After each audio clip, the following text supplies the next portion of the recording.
Hello friends, मैं doctor Ranu Patidar. तो friends, आज का टॉपिक है एड़ी में दर्द होने का कारण क्या होता है।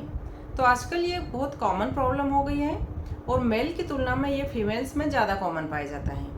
और एज देखा जाए तो ये 30 साल से लेकर 50 साल की उम्र की महिलाओं में ज़्यादा पाया जाता है। तो अब देखते हैं कि एड़ी में दर्द होने के सिम्टम क्या होते हैं। तो जब आप सुबह उठते हैं और उठते से ही आप जब ज़मीन पर पाँव रखते हैं तो कुछ समय के लिए आपकी एड़ी में बहुत सीवियर दर्द होता है, आपको चलने में भी दिक्कत आती है। लेकिन जब आप 8 से 10 कदम चल लेते हैं उसके बाद ये प्रॉब्लम कम हो जाती है। इसके अलावा जो एथलीट्स होते हैं जो लॉन्ग समय तक दौड़ते हैं उनमें भी एड़ी का दर्द ज़्यादा कॉमन पाया जाता है। और इसके अलावा अगर आपकी जॉब ज़्यादा समय तक खड़े रहने की है तब भी आपको एड़ी में दर्द हो सकता है।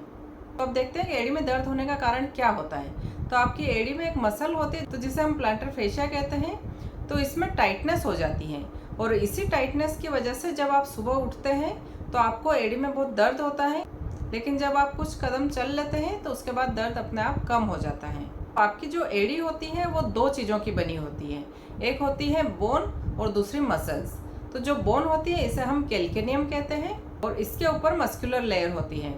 तो एड़ी में दर्द होने का एक तो कारण हो सकता है आपकी हड्डी का दर्द और दूसरा हो सकता है मस्कुलर टाइटनेस। और ऐसा कई बार देखने में आता है कि एड़ी की हड्डी का बढ़ जाना उसकी वजह से भी एड़ी में दर्द होता है। और दूसरा कारण हो सकता है कि आप मैराथन में भाग लेते हो, लंबे समय तक दौड़ते हो, तो इसकी वजह से आपकी मसल्स में स्वेलिंग आ सकती है और उससे भी एड़ी में दर्द हो सकता है।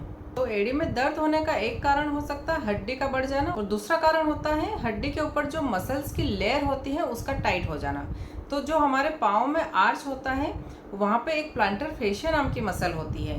तो अगर आपका जॉब ज़्यादा समय तक खड़े रहने का है या फिर आप मैराथन में भाग लेते हैं तो प्लांटर फेशिया में टाइटनेस आ जाता है और इसी वजह से फिर आपको एड़ी में दर्द होता है।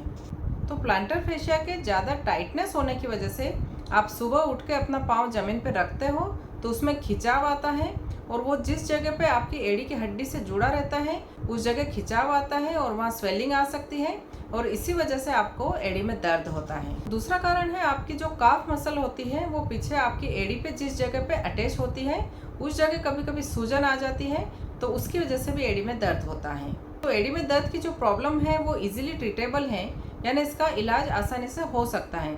इसके लिए ज़रूरी नहीं कि आपको इंजेक्शन लेना पड़े या बहुत हाई डोज मेडिसिन लेनी पड़े या कोई सर्जरी करानी पड़े। एड़ी में दर्द को ठीक करने के लिए कुछ एक्सरसाइज होती है जिससे कि हम एड़ी के दर्द को ठीक कर सकते हैं। तो इसमें पहली एक्सरसाइज है कि अगर आप सुबह उठते हैं तो एड़ी को ऊपर करके अपने पंजे पे पूरा प्रेशर डाल के आपको कुछ कदम चलना है। और दूसरी एक्सरसाइज है कि आपके घर में कोई भी सीढ़ी हो, उसकी एज हो, उस एज पर अपने पंजे को रख के उसको कुछ देर के लिए पंजे को आगे पीछे घिसना है।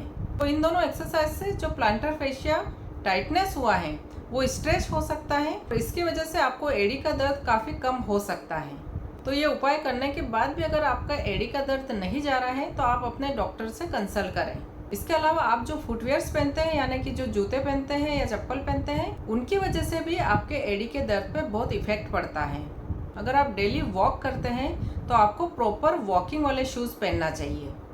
तो आपके रनिंग के शूज़ कैसे होने चाहिए, तो उसमें आपके एड़ी का जो भाग है वो मोटा होना चाहिए क्योंकि ये स्पेशली रनिंग के लिए ही बने होते हैं। दूसरा, शूज़ का सोल बहुत पतला ना हो, तो इसमें शूज़ का सोल थोड़ा मोटा होना चाहिए और फ्लेक्सिबल होना चाहिए ताकि आप रनिंग करें तो उसमें आपका पाँव उसके साथ एडजस्ट हो सके। तो ये कुछ छोटी छोटी चीज़ें होती हैं जिससे आप खुद पता लगा सकते हैं कि आपके एड़ी में दर्द होने का कारण आपके फुटवेयर्स भी हो सकते हैं। तो अगर आप चप्पल पहन के वॉक करते हैं या फिर ऐसे फुटवेयर पहनते हैं जिनका सोल एकदम पतला है, आपको आज ही वॉकिंग शूज़ खरीदना है और हमेशा जब भी वॉक पे जाएं तो वो ही पहन के जाना है। इसके अलावा एड़ी के दर्द से छुटकारा पाने के लिए आप कुछ और भी उपाय कर सकते हैं, जैसे कि आप रात को सोते समय एड़ी पर गर्म तेल से मसाज करके सोएं। और इसके अलावा दूसरा उपाय है कि आप अपने पाँव को कम से कम 5 मिनट के लिए ठंडे पानी में रखें और ये चीज़ आप कम से कम दिन में 2 से 3 बार करें। तो फ्रेंड्स, आई होप मेरे इस वीडियो से आपको एड़ी के दर्द के बारे में समझने में हेल्प मिली होगी। तो आप मेरे इस वीडियो को अपने फ्रेंड्स को भी शेयर करें और हाँ, मेरे चैनल को सब्सक्राइब जरूर करें। Thank you friends, have a nice day, take care.